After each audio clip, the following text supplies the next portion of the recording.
दोस्तों ये basically NLM का टॉपिक है। अभी हम एनएलएम का टॉपिक चालू किया है हमने, तो ये उसका मतलब पहला वीडियो है मेरा। और इसमें हम पढ़ने वाले हैं एफबीडी, फ्री बॉडी डायग्राम। मतलब इसमें हम समझेंगे कि हम कैसे फ्री बॉडी डायग्राम को बनाते हैं, उसकी ज़रूरतें क्या है और वो हमें कैसे कैसे मददरूप होता है। बेसिकली हम इसमें सारे टॉपिक्स कवर करेंगे एक के बाद एक। तो आइए आज हम एफबीडी पढ़ते हैं, क्योंकि ये दूसरे वीडियोस में आपको थोड़ा ज़्यादा काम आएगा, तो इसको ध्यान से देखिए। अगर नहीं समझ में आता तो दोबारा देखिए, ठीक है। तो पहले तो एफबीडी हम डेफिनेशन पढ़ते हैं। FBD is the pictorial representation. FBD एक पिक्टोरियल रिप्रेजेंटेशन है in which the body is assume to be free from rest of the system. मतलब एक ये पिक्टोरियल रिप्रेजेंटेशन है जिसके अंदर जो दूसरी बॉडीज़ होती है, जैसे कि मतलब 3 बॉडी है तो उसमें से हमें केवल एक को लेंगे और उस पर हम देखेंगे कि कौन कौन से फोर्स एक्ट कर रहे हैं। तो basically we show all the force acting on it due to other bodies and the force due to gravity also. मतलब एफबीडी में ऐसा होता है कि ये पिक्टोरियल रिप्रेजेंटेशन है जिसको हम बॉडी के ऊपर बनाते हैं कि उसमें हम सारे फोर्सेस, मतलब इंटरएक्शन फोर्सेस, नॉर्मल फोर्सेस, सारे फोर्सेस हम उस पर ड्रॉ करते हैं और उसमें ग्रेविटी का फोर्स भी इंक्लूड होता है, ठीक है। तो अभी हम देखेंगे हाउ टू ड्रॉ एफबीडी, मतलब how to draw free body diagram, ठीक है। How to draw FBD. देखो एफबीडी की तो डेफिनेशन आपको समझ में आ गई होगी, पर अभी हाउ टू ड्रॉ, हम कैसे बनाएंगे एफबीडी को हम कैसे बनाएंगे वो अभी समझते हैं हम। हाँ, तो इसमें 2 पॉइंट है बेसिकली हमें ध्यान रखने हैं। तो इसमें पहला पॉइंट ये है कि separate the body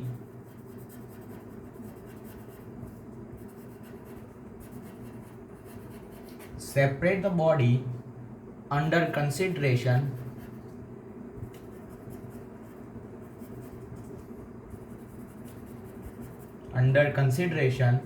from the rest of the system and draw it separately. Draw it separately in actual shape and orientation. In its actual shape and orientation. ठीक है दोस्तों, बेसिकली आप एक बार वापस पढ़ लीजिए, वीडियो को पॉज करके आप और एक बार पढ़ लीजिए। बेसिकली इसमें है separate the body under consideration from the rest of the system. मतलब जैसे कि एक सिस्टम है, उसमें 4-5 बॉडीज़ है और उसमें से हम किसी एक को उठाएंगे और उसको साइड में रखेंगे और उसको हम ड्रॉ करेंगे पहले तो बॉडी को। देखिए तो आइए पॉइंट पढ़ते हैं। Separate the body under consideration from the rest of the system and draw it separately in its actual shape and orientation. मतलब उस बॉडी को उठाओ और उस बॉडी का जो शेप है वही साइड में ड्रॉ करो और उसकी सेम, मतलब ओरिएंटेशन का मतलब है कि जैसे एक लाइन है ऐसी, तो हम एफबीडी में ऐसी लाइन नहीं बनाएंगे, उसने जितनी ही लाइन बनाएंगे, ठीक है, उसका मतलब है ओरिएंटेशन, ठीक है। जैसे कि आप देख सकते हो कि अगर मैं ऐसा स्क्वायर बनाऊँ, ऐसा एक बॉडी है और अगर मैं उसका एफबीडी बनाना चाहूँ तब मैंने इतना बड़ा बना दिया तो ये नहीं चलेगा, ठीक है, तो ये नहीं चलेगा। अभी इसका दूसरा पॉइंट है वो भी मैं आपको बताता हूँ। तो सेकंड पॉइंट ये है कि show all the forces whether known और अननोन। मतलब अगर आपको पता है कि ये फोर्स लग रहा है या नहीं पता, उसको हमें दिखाना ही है। वेदर नोन और unknown acting on the body, मतलब कि मतलब कि ये उसके एक्ट कर रहा है, पता है या नहीं, हमें सिर्फ ड्रॉ कर देना है। Acting on the body at their respective point of application. तो बेसिकली ये पॉइंट मैं आपको पीछे वाले पेज पे समझा, तो एक बार मैं पढ़ लेता हूँ। ये बोल रहा है show all the forces whether known और अननोन, हमें पता है या नहीं पता पर उसकी वैल्यू हमें दिखा नहीं है, acting on the body at the respective point of application. मतलब कि बेसिकली ये बोल रहा है कि अगर ये एक कोई है और इधर में एफ फोर्स लगा, मतलब हाँ ठीक है दोस्तों, ये और एक कोई छोटा ब्लॉक है, ठीक है। मान लो इन दोनों के बीच में नॉर्मल फोर्स है, ये इस पे, ये बड़ा, ये 1 है, ये 2 है, ये बड़ा वाला इस पे ऐसे नॉर्मल लगा रहा है, तो हम अगर इस बड़े वाले का एफबीडी बनाएंगे तो हम नॉर्मल इधर ही रखेंगे, इधर नहीं रखेंगे, इधर नहीं रखेंगे, ऊपर नहीं रखेंगे, जहाँ पे वो फोर्स लग रहा है वहीं पे रखेंगे हम, ठीक है, वहीं पे हम उसका रखेंगे। अभी मैं ये बताते वक्त और एक इसमें पॉइंट बताना चाहूँगा, इसके ये अभी आपको थोड़ा क्लियर नहीं हुआ होगा, इसके बाद हम थोड़े इस पर एग्जाम्पल्स भी करेंगे, तब आपको अच्छे से क्लियर हो जाएगा, ठीक है दोस्तों। तो अभी इसके बाद का पॉइंट है, हाँ तो दोस्तों आपकी स्क्रीन के सामने दिख रहा होगा कि मैंने तीसरा पॉइंट लिख दिया है, तो आइए हम साथ में मिलकर पहले पढ़ते हैं और इस पॉइंट को समझने की कोशिश करते हैं। तो बेसिकली इसमें बोल रहा है for the purpose count every contact when where we separate the body under study from other bodies. मतलब कि जैसे कि 4 बॉडीज़ रखे हुए हैं कहीं पे भी, हाँ मतलब यहाँ पे मैं दिखा रहा हूँ, 4 बॉडीज़ ऐसे ऐसे और ऐसे रखे हुए हैं। तो मान लो कि इसका 1 है, 2, 3 और 4। मान लो कि हमें 1 का एफबीडी बनाना है, 1 का हमको एफबीडी बनाना है, तो हम 1 बॉडी को इधर लेंगे और इस पे जितने भी कॉन्टैक्ट फोर्सेस लग रहे होंगे सभी इसमें शामिल करेंगे। इस पे 2, 4 और 3 के जितने भी कॉन्टैक्ट फोर्सेस लग रहे होंगे हम इसमें शामिल करेंगे, ठीक है। बेसिकली ये पॉइंट वही बोल रहा है, जब हम दूसरे बॉडीज़ को, वो सिस्टम है, उस बॉडी में से हम एक बॉडी को बाहर निकाल के देखते हैं तो हम उसमें सारे फोर्सेस दूसरे बॉडी के कारण उसके ऊपर लग रहे हैं वो बनाते हैं, ठीक है। अभी बाद में क्या बोल रहा है, हाँ, at every such point there may be a contact force, मतलब जितने भी पॉइंट के साथ वो बॉडी कनेक्टेड है उधर उसका कॉन्टैक्ट फोर्स होगा, ठीक है। ये पॉइंट आपको थोड़ी देर बाद हम जब एग्जाम्पल्स थोड़े करेंगे तब समझ में आ जाएगा। और उसके बाद बोल रहा है, उसके बाद इसने बोल रहा है after showing all the forces show all the field forces. मतलब कि जब भी आपने ये सब फोर्सेस दिखा दिए, कॉन्टैक्ट फोर्सेस दिखा दिए, उसके बाद हमें कौन से फोर्स दिखाने हैं, फील्ड फोर्सेस। अभी दोस्तों अभी हमें पता नहीं है फील्ड फोर्सेस क्या है, तो आइए अभी हम फील्ड फोर्सेस के बारे में जानते हैं, ठीक है। तो various field forces, various field forces, हाँ तो दोस्तों इसकी आइए हम डेफिनेशन लिखते हैं। तो डेफिनेशन होगी, पहला हम मान लेते हैं फोर्स ड्यू टू ग्रेविटी, मतलब दैट इज वेट। वेट का मतलब है ये, जैसे ग्रेविटेशनल फोर्स आपको, मतलब आप जैसे भी कोई भी एप्पल हवा में फेंकोगे तो वो नीचे ही आएगा, हम इसको बोलते हैं वेट का force, that is gravitational force.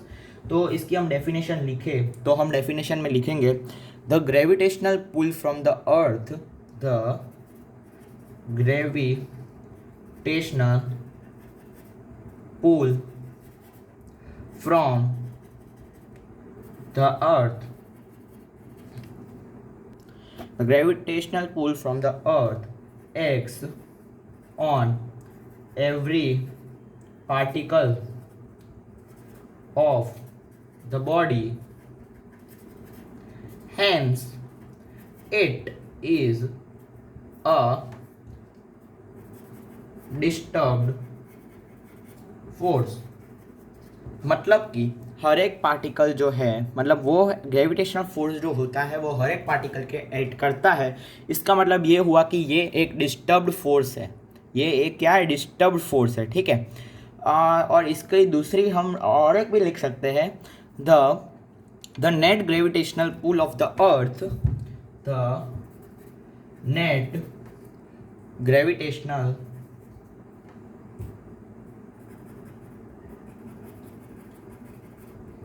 Pull of the, रुके दोस्तों दूसरे पेज पे हम कंटिन्यू करते हैं।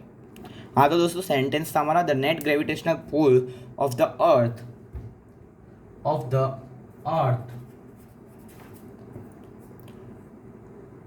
On a body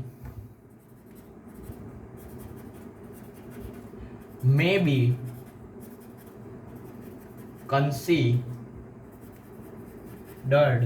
as its weight। ये बेसिकली हमें बोल रहा है, मतलब जो नेट हमारा ग्रेविटेशनल पुल जो था, अब यहाँ पे हम देख सकते हैं, अभी पूरा सेंटेंस साथ में पढ़ेंगे। हाँ, इसमें बेसिकली सेंटेंस था, the net gravitational pull of the earth on a body may be considered as it weight. मतलब कि जो नेट जैसे कि आपका वजन है मान लो 40 ग्राम, तो हमारा नेट कितना फोर्स होगा, वेट कितना होगा, mg के बराबर होता है ना दोस्तों, वेट कितना होगा mg के बराबर, तो 40 इंटू 10 400 न्यूटन होगा आपका वेट। वो है नेट फोर्स जो अर्थ आपको खींच रही है अपनी तरफ, ठीक है। The net gravitational pull of the earth on a body may be considered as its weight, ठीक है। हाँ, और ऐसा मानते हैं कि वो सेंटर ऑफ मास, मतलब जी सेंटर ऑफ ग्रेविटी होती है ऑफ द बॉडी पे ही एक्ट करता है। मैं लिखवा देता हूँ आपको, it is assumed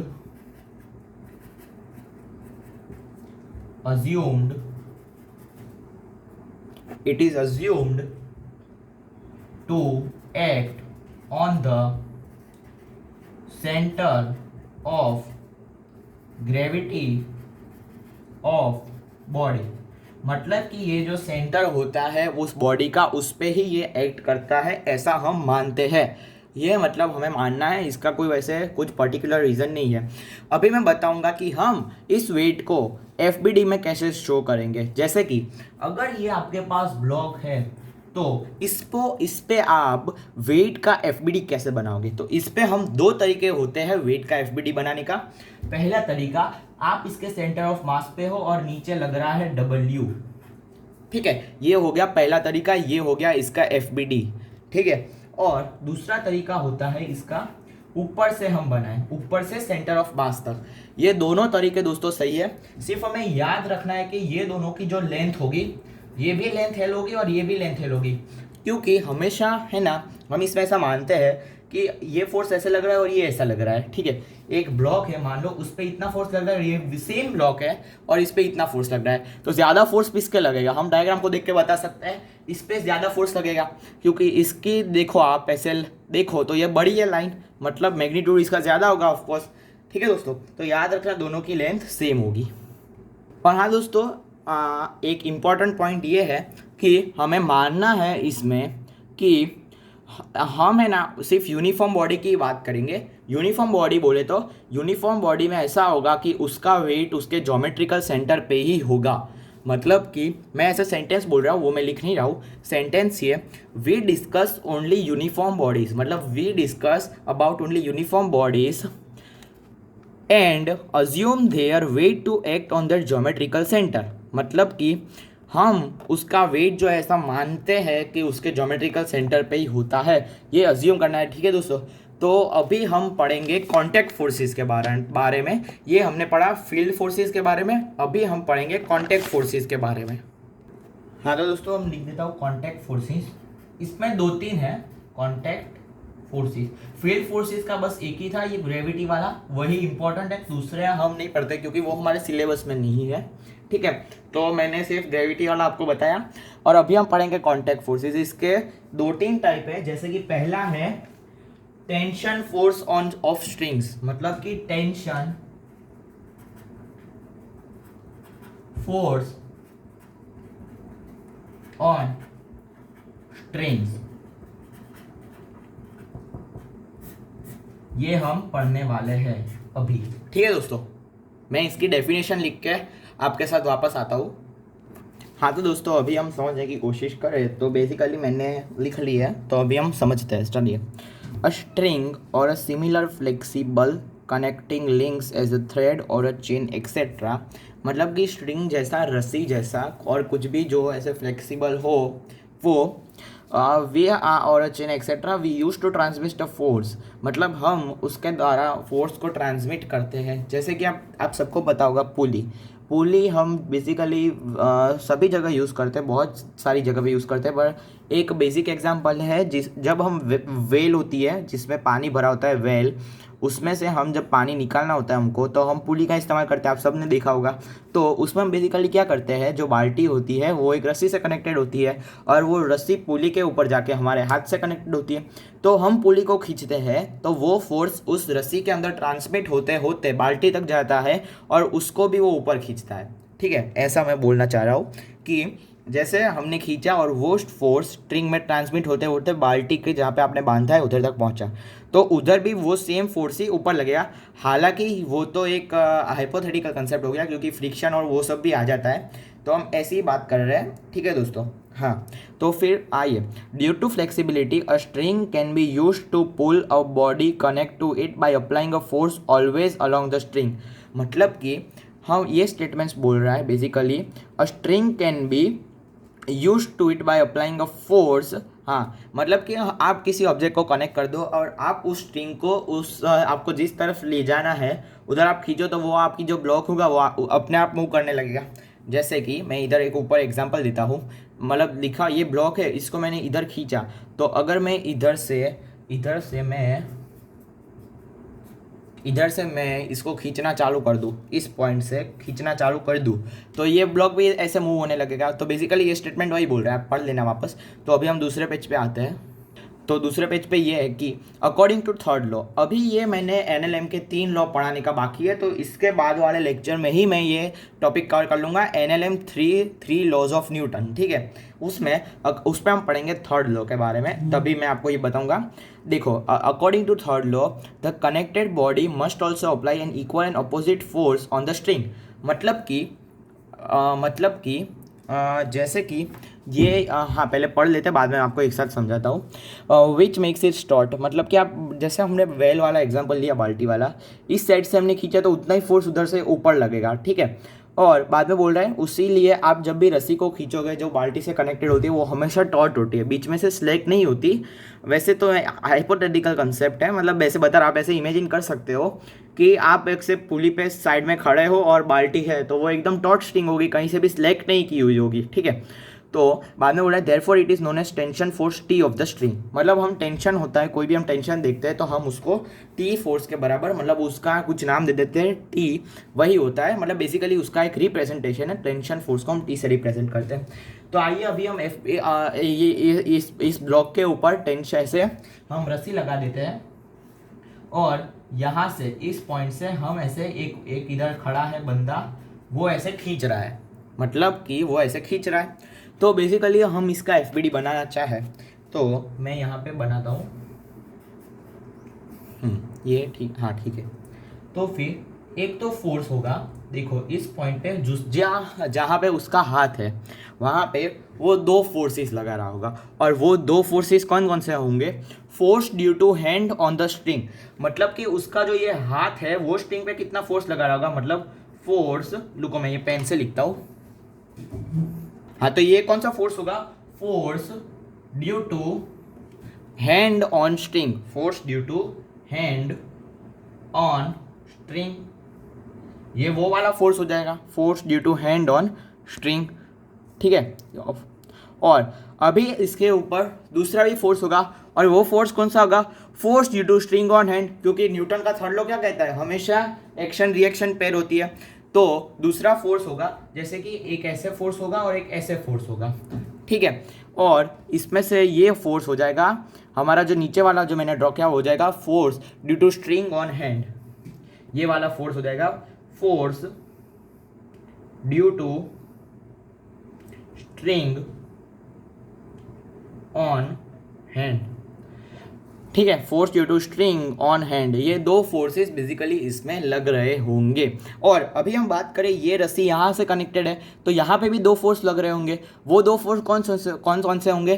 force due to spring on block, मतलब कि ये जो स्ट्रिंग लगी हुई है ऐसे रस्सी, तो उसमें से कुछ ऐसे फोर्स लग रहा होगा। ये फोर्स कौन सा होगा? फोर्स ड्यू टू मैं यहाँ पे लिख रहा हूँ, force due to string on block. ठीक है, ये होगा force due to string on block. और ऐसा भी फोर्स लग रहा होगा, ये वाला फोर्स कौन सा होगा? ये वाला फोर्स हो जाएगा due to block on string, ये वाला फोर्स हो जाएगा force due to block on spring. तो बेसिकली हमें इतने सारे फोर्सेस बनाने की ज़रूरत नहीं है, हम सिर्फ एक ही फोर्स बनाएंगे और वो फोर्स होगा, ऐसे ही हम बनाएंगे। ये अगर हम ब्लॉक मानते हैं और यहाँ से इसका हैंड ऐसे कनेक्टेड है, तो यहाँ से ऐसे लग रहा होगा टी, ठीक है, ऐसे लग रहा होगा टेंशन टी, और इधर से ऐसे लग रहा होगा टेंशन टी। पर ये हमने किसका बनाया, ये हमने बनाया force due to hand on string. ये वाला कौन सा है, force due to hand on string, मतलब हाथ ने स्ट्रिंग पे कितना फोर्स लगाया, सॉरी दोस्तों ये थोड़ा आप देख लेना, force due to hand on string ये है। और अभी दूसरा कौन सा होगा, ये नीचे वाला हमने बनाया, वो होगा due to block on string, ये वाला हो जाएगा due to block on string. हाँ तो दोस्तों ये बेसिकली हमने ये जो बनाया ये पूरा, ये हम नहीं बनाते जनरली, हम जनरली कौन सा बनाते हैं, हम जनरली ये वाला ही बनाते हैं कि ये इसको ऐसे खींचेगा और जो हाथ वाला होगा वो ऐसे होगा, ठीक है, हम बेसिकली ये वाला ही बनाते हैं मोस्ट ऑफ द केसेस। अभी हम अगर इसका पूरा ध्यान से एफबीडी बनाना चाहे तो इसका एफबीडी बताओ मैं कैसे बनेगा, मतलब इसमें हम वेट भी इंक्लूड कर देंगे और टेंशन भी इंक्लूड कर देंगे। तो ये आपका पहला एग्जाम्पल है इस एफबीडी बनाने का, मतलब पहले आप यहाँ से समझ सकते हो। तो इसका एफबीडी कितना हो जाएगा, इसके नीचे लग रहा है वेट और ऐसे लग रहा है टेंशन टी, ठीक है, तो ये इसका एफबीडी होगा इस ब्लॉक का, ठीक है, ये हो जाएगा free body diagram of block, ये हो जाएगा free body diagram of block, ठीक है। ये वेट हमने ऐसे, अभी याद करो दोस्तों मैंने थोड़ी देर पहले आपको बताया था कि ये अगर वेट ऐसा है तो हम इसको ऊपर से भी ऐसे मार्क कर सकते हैं, पर मुझे ये ज़्यादा पसंद रहता है, ठीक है। तो अभी आइए हम दूसरे पेज पर जाते हैं और हम पढ़ते हैं स्ट्रिंग जब पुली के ऊपर से पास होती है तो कौन कौन से फोर्स लगते हैं। हाँ तो दोस्तों मैंने अभी डेफिनेशन लिख ली है, डेफिनेशन स्ट्रिंग पासिंग ओवर पुली, ये हमारा है दूसरा कॉन्टैक्ट फोर्स। पहले हमने टेंशन का देखा, उम्मीद करता हूँ वो समझ में आ गया होगा। मैं जानता हूँ कि ये वीडियो थोड़ा लंबा हो रहा है, पर इस वीडियो को आप लास्ट तक देखिए तो आपको एफबीडी वापस बनाने का ज़रूर, मतलब ऐसा देखने का कहीं पे ज़रूर ही नहीं पड़ेगा, आप यूँ तुरंत बना देंगे। तो बेसिकली इस पे बहुत ही कंसेप्चुअल क्वेश्चंस बनते हैं, बहुत ही कंसेप्चुअल, मल्टीपल करेक्ट नहीं आ सकते जेडबल एडवांस में, हालांकि आया भी हुआ है कई बार, ठीक है।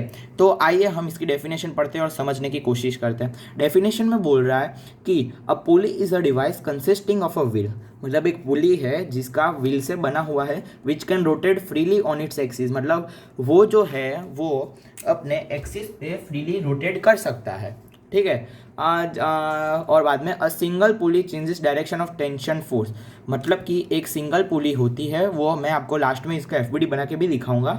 हाँ तो ये पॉइंट आप सीधा सीधा याद रख लीजिए, changes direction of tension force, ठीक है। हाँ अभी at current we will only discuss ideal pulley which is massless, मतलब अभी हमारे सिलेबस में सिर्फ आइडियल पुली ही है। आइडियल पुली का मतलब है कि उसका कोई मास नहीं होता और जब भी वो घूमता है तो उसके ऊपर से जो स्ट्रिंग पास होती है उसको वो कुछ फ्रिक्शन ऑफर नहीं करता। तो आइए हम ये स्टेटमेंट पढ़ते हैं। At current we only discuss ideal pulley which is massless and it rotates about its axle, मतलब उसकी एक्सेल के अराउंड घूमता है without any friction. An ideal pulley offers no resistance in its rotation, therefore tension force will be equal in both sides of pulley. Such pulley is known as ideal pulley. ठीक है दोस्तों, basically पुली होती है, ऐसी पुली है, ये दोनों side रोप है तो इधर भी टेंशन टी और ऐसे वो डायरेक्शन टेंशन की बदल देता है, तो टेंशन का ऐसा होगा डायरेक्शन दोनों साइड। और ये जो पुली है ये मासलेस है और ये किसी भी प्रकार का फ्रिक्शन अपने जो रोप होता है उसको ऑफर नहीं करती है, मतलब कि वो इजीली स्लाइड हो सकती है, ठीक है दोस्तों। तो अभी इसके बाद हमारा फोर्स है जो कि है नॉर्मल रिएक्शन, और नॉर्मल रिएक्शन के बाद एक फोर्स है जो कि है स्प्रिंग फोर्स। बस दो ही फोर्स अभी बचे हैं। देखो ऐसा होगा तो मैं स्प्रिंग फोर्स को नेक्स्ट लेक्चर में कवर कर लूँगा, अभी सिर्फ हम वैसे तो अभी लेक्चर थोड़ा लंबा ही हो गया है, तो मैं नॉर्मल रिएक्शन, नॉर्मल फोर्स और स्प्रिंग फोर्स, और दोस्तों एक बहुत इंपॉर्टेंट लॉ है हुक्स लॉ, वो इसके अगले वाले लेक्चर में ही कवर करूँगा। तो आज के लिए बस इतना ही। मैं उम्मीद करता हूँ कि आज हमने क्या क्या पढ़ा वो मैं आपको पहले से एक बार बता देता हूँ। सबसे पहले तो हमने एफबीडी की डेफिनेशन देखी, बाद में हाउ टू ड्रॉ एफबीडी के कुछ पॉइंट्स देखे, ठीक है। ये पॉइंट्स मैं चाहता हूँ आपको एक बार दिखा देता हूँ, आप वीडियो पॉज करके पढ़ भी सकते हो। उसके बाद हमने वापस कुछ पॉइंट्स लिखे थे और वेरियस फील्ड फोर्सेस के बारे में देखा था, जिसमें हमने वेट के बारे में बात की, ठीक है। और ये वेट के बाद हमने पढ़ा था ये वाला, हमने ये वेट का ही थोड़ा कुछ पढ़ा था, नहीं दोस्तों, हमने उसके बाद हाँ ये पढ़ा था, उसके बाद हमने पढ़ा कॉन्टैक्ट फोर्सेस, याद रखो दोस्तों, ये हमने पढ़ा था। उसके बाद वेट का ही है ये कंटिन्यू, और ये है कॉन्टैक्ट फोर्स।